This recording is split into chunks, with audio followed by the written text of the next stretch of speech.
something like a phenomenon. Could easily be about my food and book show. Antoine Lewis, director Tata Lit Live, the city's premier international literature festival, restaurant critic for the Hindustan Times, and food writer, blogger of repute, is in studio. This is Good Morning Mumbai with Rishi K. The first food and book show of the new year, buddy. So happy 2016 to you. Happy 2016 to you too, Rishi, and to all our listeners as well. And I believe it kicked off on a great note with the Pan-Asian at the Maratha. It did, absolutely. So the last weekend of 2015, I took a staycation or a workcation at the ITC Grand Maratha in Andheri East. Now, I've got a great tip for our listeners. Between 23rd of December and the 3rd of January, all the business hotels in the city tend to be to run on empty.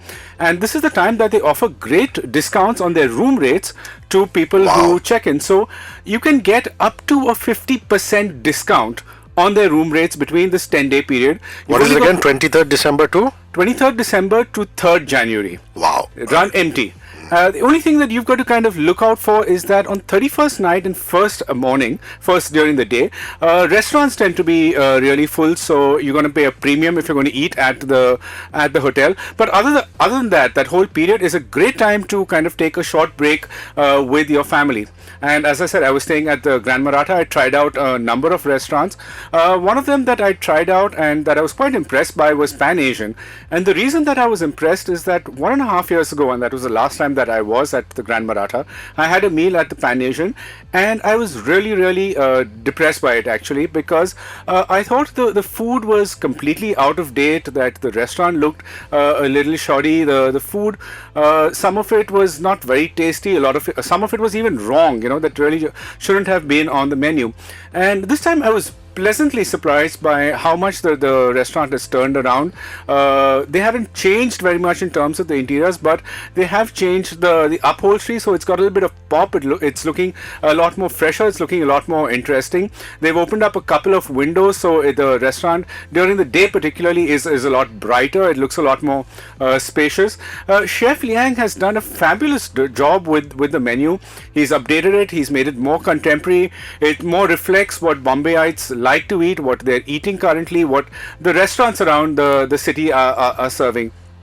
A lot of the focus really has been on kind of updating the techniques of the food. So what I thought was wonderful was the great balance in terms of the textures and the flavor of the food. We tried a couple of his dumplings. There was the chili prawn dumpling, which had a nice topping of chili sauce on it. There was a crab meat dumpling. Again, both things, you could taste the seafood, you could taste the dumpling wrappers.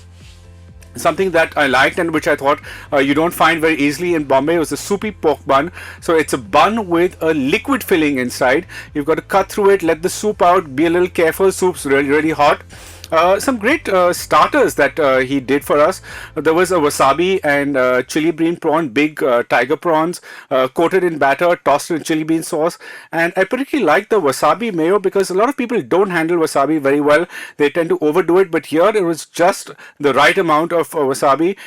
He did a marinated pork with kimchi served in a lettuce leaf cup. You could eat the pork by itself, or you could just wrap it up into the kimchi and eat it.